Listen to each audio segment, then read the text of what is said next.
One day Jesus was walking through a town when someone ran up to him and cried out, "Oh, please help me, Jesus!" The person begged Jesus, "My friend is dying. Please come and heal him." So Jesus got up right away and followed this person back to their house. But on the way, something unexpected happened. That person stopped and turned back to Jesus. "Wait," they said. "Don't come into my house. I'm not worthy.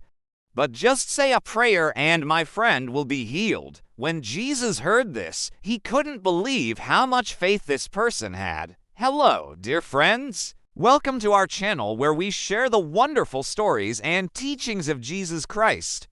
Today, we reflect on one of the most remarkable miracles of Jesus found in Matthew 8:5-13 and Luke 7:1-10, the healing of the centurion's servant.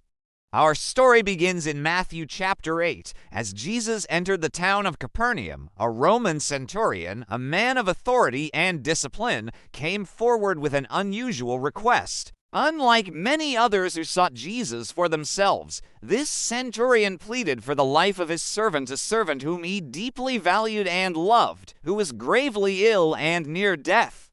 His concern reveals a heart of compassion, a rare quality in a man of his rank and culture. The centurion was a leader among the soldiers of Rome, a position that brought respect and obedience from those under him.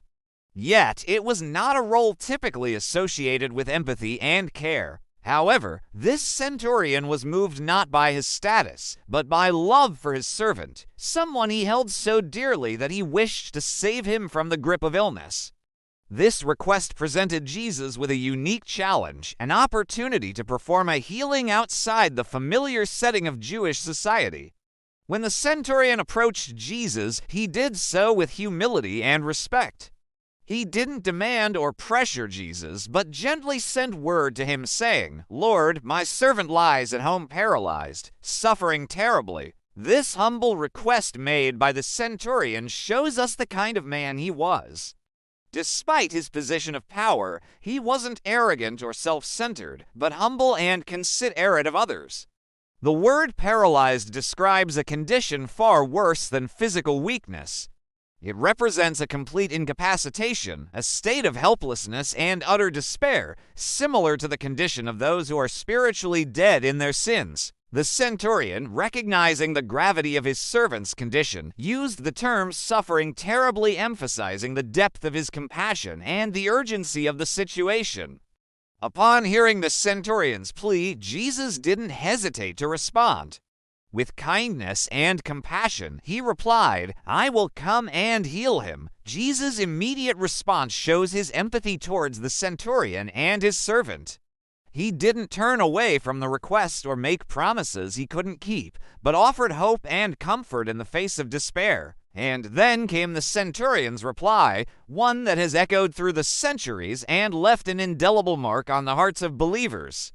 He answered, "Lord, I am not worthy that you should come under my roof, but speak the word only, and my servant shall be healed." The centurion's words reveal a profound understanding of Jesus' authority and a deep well of faith within him.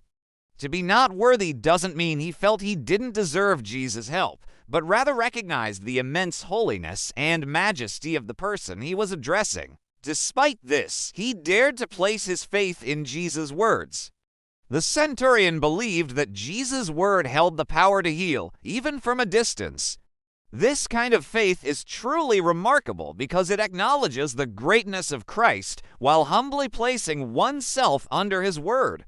It was this faith that led the centurion to boldly declare, "Speak the word only." In this simple request, there is an implicit declaration of trust. He was essentially saying, "You don't need to come to my house or touch my servant. Just speak the word and it will be done." This level of faith is a testament to the transformative power of belief in Jesus Christ. It shows a deep understanding of who Jesus is and what he can do, as well as a willingness to rely solely on his word and power. The gospel tells us that when Jesus heard this, he marveled. Think about it. The Son of God, the creator of the universe, was amazed by the faith of a Roman soldier. Why? because it took extraordinary faith to believe that Jesus could heal someone without even being present. To marvel at someone's faith is an extraordinary thing, especially when that someone is not a prophet or a religious leader, but an ordinary person from a different background. The centurion's faith stood out because it went beyond societal norms and religious expectations. His belief in Jesus' power transcended cultural boundaries and religious differences. In response to the centurion's faith, Jesus uttered words that have become a cornerstone of Christian belief and practice. For this reason, he told the centurion, "I say to you, I have not found such great faith, not even in Israel." These words are a powerful testimony to the universality of faith in Christianity. They show that faith isn't limited to any particular group or ethnicity, but is a gift available to all who believe. The fact that Jesus compared the centurion's faith to the faith he found in Israel emphasizes that true faith is rare, regardless of where it's found. But Jesus' words also contain a note of sadness. Despite being the chosen people of God, many of Israel had failed to show the kind of faith the centurion displayed. Their disbelief and resistance towards Jesus made the centurion's faith shine even brighter. Then Jesus said to the centurion, "Go your way. As you have believed, so let it be done for you." These words were not just a confirmation of the centurion's faith, but a commission to believe and receive what he had asked for. Jesus gave the centurion permission to believe, to accept the miracle that was about to happen, and to rejoice in the healing of his servant. The centurion didn't need to doubt or question. He was commanded to believe. And at that very hour, without Jesus entering the house, without even laying hands on the servant, the man was completely healed. The centurion's servant was instantly healed. There was no delay, no waiting for a sign, no need for further proof. The moment the centurion believed, the healing occurred. This instant healing emphasizes the power of faith in bringing about miracles. It was not Jesus' physical presence or the performance of rituals that brought about the healing, but the centurion's unwavering trust in Jesus' words. This story carries a timeless message for us today. First, it teaches us that Jesus responds to sincere faith, no matter who we are or where we come from. The centurion was not a Jew, not one of the chosen people of Israel, yet his faith opened the door for a miracle. Second, it reminds us that the power of Christ knows no boundaries. Distance could not hinder his word. The same voice that calms storms and casts out demons is the voice that speaks life, healing, and hope into our lives today.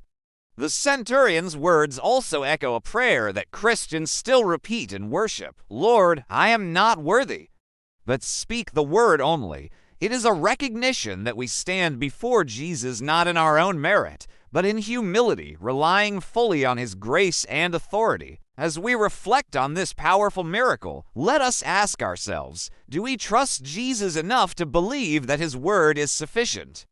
Do we have the kind of faith that even amazes him?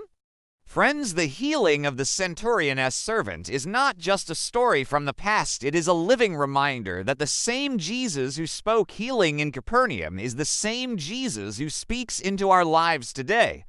Well, that brings us to the end of this touching story. We hope you enjoyed this Bible story and learned a valuable lesson about faith and miracles. Remember, no matter how difficult your situation may seem, never lose faith in Jesus Christ. He is the same yesterday, today, and forever, always ready to listen to your prayers and perform miracles in your life. Before you go, please don't forget to like this video, share it with others, leave a comment about what this story means to you, and subscribe to our channel for more uplifting Bible stories and teachings of Jesus. Also, if you want to hear more amazing Bible stories, tap here to watch another one of our videos. Thanks for watching and stay blessed.